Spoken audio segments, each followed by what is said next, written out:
Serat Paramayoga. Karya Pujangga Ageng Keraton Kedatonan, Projo Kasunanan Surakarta Nagari Hadiningrat, Sri Raden Mas Ngabehi, Ronggowarsito.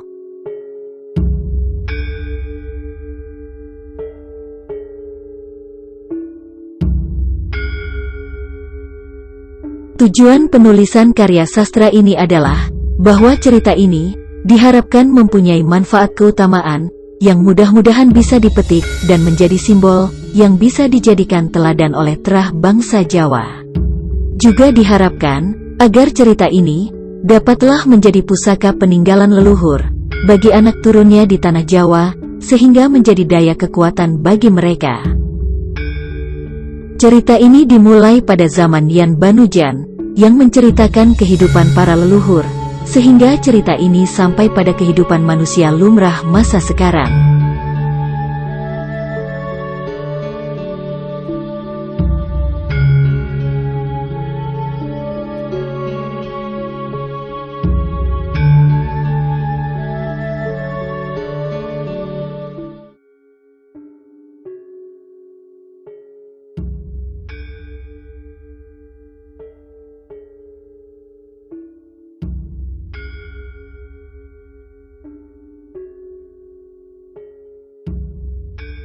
Seperti tetes gerimis yang diterpa berkas sinar matahari, sorot yang menyilaukan dari pantulan kemilau itu adalah gambaran rasa sukacita dalam hati Said Anwar yang sudah menerima semua wangsit.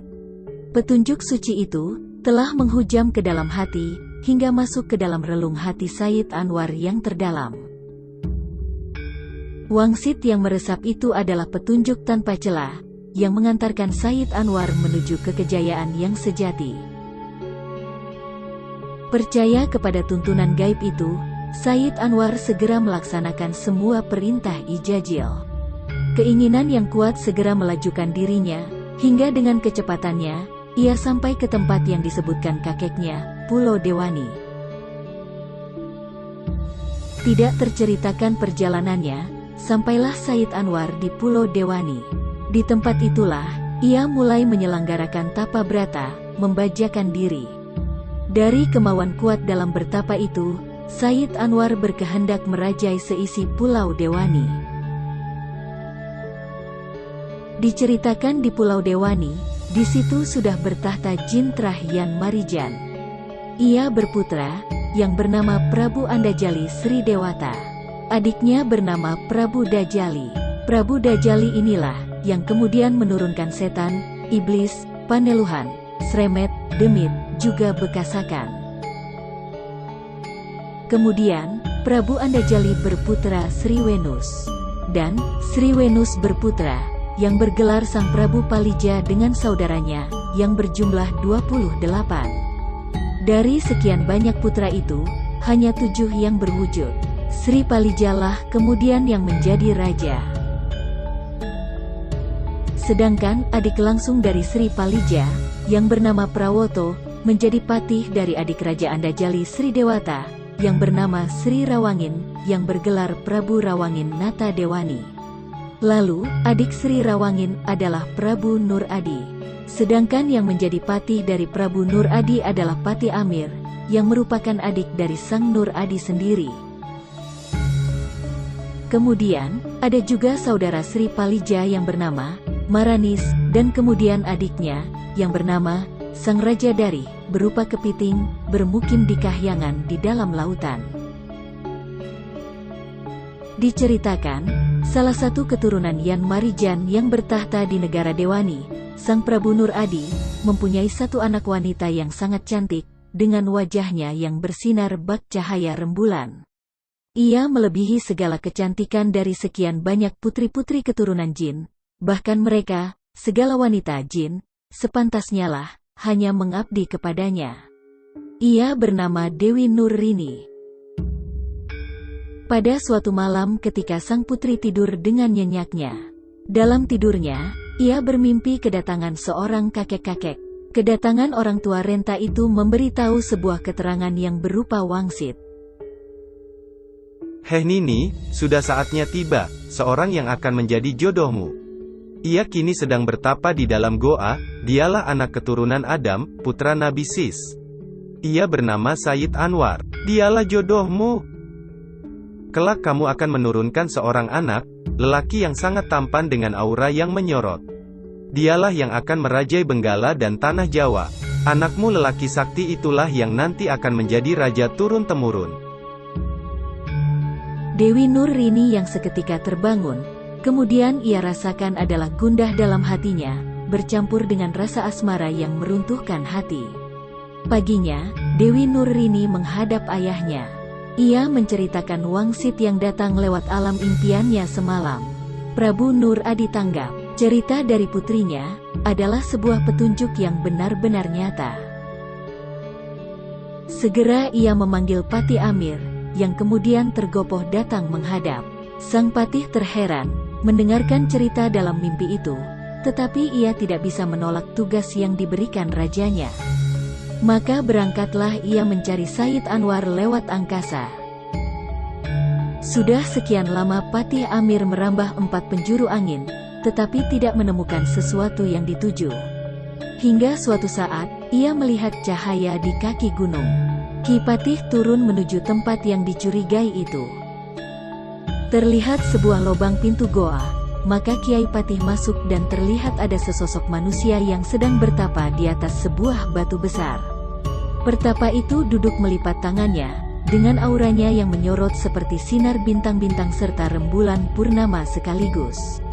Kiai Patih datang merunduk berbarengan dengan jugarnya sang tapa yang mengurai lipatan tangannya. Mereka sudah duduk berhadapan dan terdengar Kiai Patih berkata, menanyakan keadaan sang petapa. Siapakah sebenarnya dirimu, pertapa tampan, serta dari manakah asal-usulmu? Juga katakan, apakah yang diharapkan dari perbuatanmu, yang menyelenggarakan tapa di dalam goa ini? Sayyid Anwar tidak menjawab berondongan pertanyaan itu, tetapi malah kembali melontarkan sejumlah pertanyaan, yang isinya kurang lebih sama dengan pertanyaan Ki Patih Amir, tentang diri dan asal-usulnya.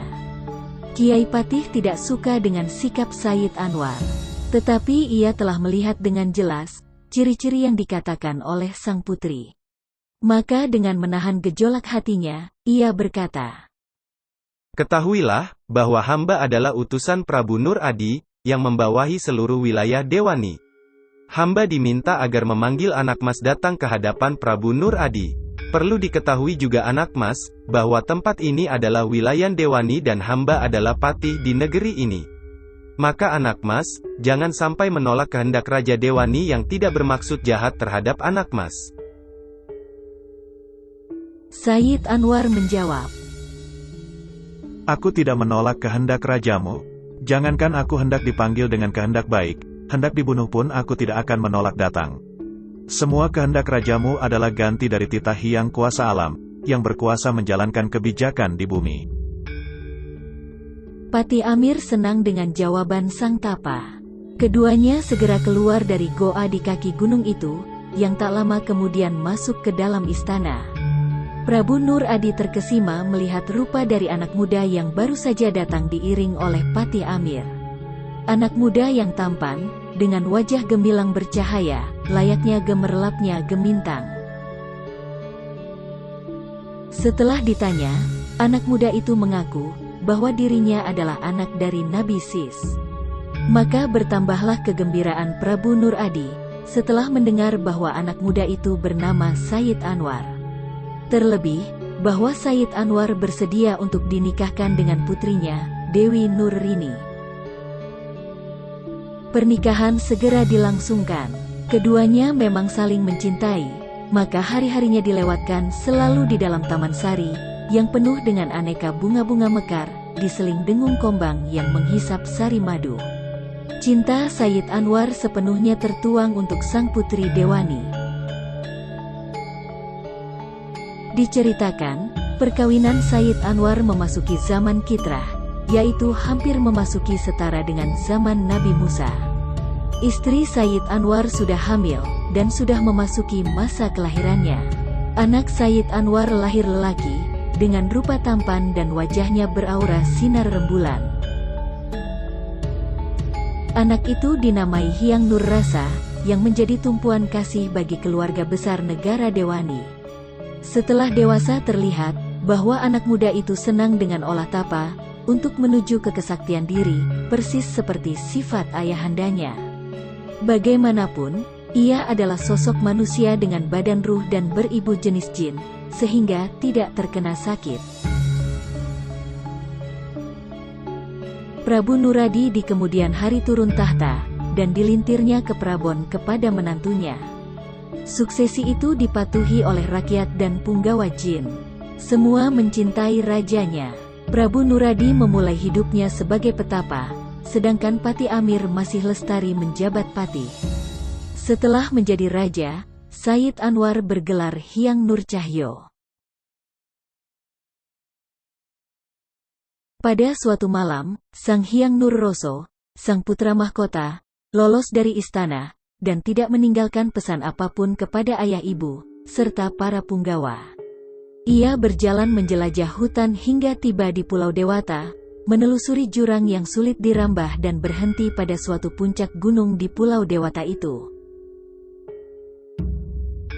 Di Pulau Dewata itu bertahta Raja Jin bernama Prabu Rawangin. Sang raja memiliki seorang putri yang sangat cantik bernama Diah Rawati. Suatu malam, saat itu, belum lagi sang putri memejamkan mata, terlihat sosok tua renta datang dari langit. Kakek itu mengatakan bahwa jodoh sang dewi sudah datang. Ia sedang bertapa di puncak gunung. Ia adalah turunan atau terah Nabi Sis yang bernama Sang Hyang Nur Roso. Di masa datang, kamu berdua akan dianugerahi dua anak lelaki, yang semuanya tampan, yang akan menurunkan raja-raja Benggala dan tanah Jawa. Usai memberikan wangsit, kakek itu hilang dari pandangan Dewi Rawati. Dalam sidang di pagi harinya, sang putri menceritakan apa yang dialaminya di malam itu, diiring dengan keheranan dalam diri Prabu Rawangin. Patih Parwoto sanggup untuk mencari apa yang didamba oleh Sekar Kedaton, katanya. Bila demikian halnya, sebaiknya lah hamba sendiri yang mencari lelaki yang tersebut dalam mimpi sang putri. Tidak ada yang tahu bila itu benar, maka sejatinya, itulah petunjuk yang diberikan Hyang Ujwala, yang dianugerahkan kepada Sekar Kedaton sebagai jodoh. Di dalam persidangan itu, sang putri menceritakan ciri-ciri yang digambarkan oleh si kakek, kepada Patih Parwoto dan Prabu Rawangin. Setelah semuanya jelas, Patih Parwoto berangkat saat itu juga. Patih Parwoto sudah sampai di luar istana dan terbang ke angkasa. Tidak lama kemudian, ia sudah tidak lagi terlihat dari daratan. Ia memperhatikan setiap puncak gunung, hingga kemudian, ia sampai ke Gunung Dewata. Di situ ia melihat ada berkas sinar memancar, dan Patih Parwoto tidak membuang waktu untuk mendatangi arah cahaya itu. Terlihat olehnya, ada sesosok manusia yang sedang bertapa dengan sikap tertidur. Manusia itu sangat tampan, terkulai di atas batu hitam, tetapi ia memancarkan cahayanya, yang mengalahkan terang di sekitarnya. Terheran, Patih Parwoto mendekati sang tapa yang terbangun dan kemudian duduk, ketika merasakan ada yang datang di hadapannya. Sang Patih berkata, Nak Mas, siapakah dirimu, dari manakah asalmu, dari jenis apakah dirimu itu, dan kenapa dirimu yang masih sebegitu mudanya, tetapi perbuatan tapa bratamu melebihi seorang pendeta? Akulah Nur Roso, putra dari Sang Hyang Nur Cahyo, cucu dari Nabi Sis, dan beribu jin, putri dari Prabu Nur Adi, Raja Jin di negara Dewani. Perbuatanku bertapa tidak ada tujuan apapun, hanya mengikut kepada isi hati. Sang Patih yang mendengar tutur Hyang Nur Roso bangkit merangkul. Berkata Kiai Patih selanjutnya, Duh cucuku, akulah saudara dari eyangmu Raja Dewani. Prabu Rawangin, Raja Dewata, adalah kakak dari Prabu Nur Adi. Sedangkan Patih yang mengembani eyangmu di Dewani, yaitu adikku, Patih Amir. Duh anak mas, Aku mencarimu sebenarnya atas suruhan eyangmu, Sri Rawangin yang membawahi semua Wadya Jin. Beliau berkenan untuk memanggil dirimu, atas kehendak Hyang Ujwala, bahwa sudah tertakdir, putri eyangmu, adalah menjadi jodohmu. Hyang Nur Roso menjawab, bahwa ia tidak berkeberatan. Tidak terkira kebahagiaan Kiai Patih, yang kemudian turun kembali ke negara Dewata. Tidak lama kemudian sampailah mereka berdua ke istana. Bahagia Sang Prabu melihat yang datang, adalah seorang muda yang tampan dan bercahaya gemilang. Patih Parwoto menceritakan, bahwa dialah yang dihadapkan, adalah cucu Nabi Sis yang sedang bertapa di puncak gunung. Ia berjenis jin dari ibunya, yang tidak lain adalah kemenakan sendiri, Dewi Nurrini di Dewani, yang diberi sitri oleh Hyang Nur Cahyo. Sang Hyang Nur Cahyo yang hanya berputra seorang, dialah Sang Hyang Nur Roso. Kamulah sebenarnya cucuku, anak dari Sri Nur Adi di Dewani.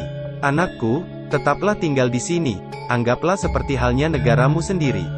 Ikutlah wangsit yang telah memberikan petunjuk, bahwa anakku adalah sudah tertakdir menjadi jodohmu. Maka, dipertemukanlah Hyang Nur Roso dengan sang putri di dalam puri. Dikemudikan hari Sri Rawangin berkenan untuk turun tahta, dan tata negara diserahkan kepada menantunya, menggantikan dirinya sebagai raja di negara Dewata. Sementara itu, Patih Parwoto masih lestari sebagai patih menjalankan tugas mengatur Wadya Bala Jin. Semua mencintai rajanya yang bertindak bijaksana menjaga keselamatan negeri.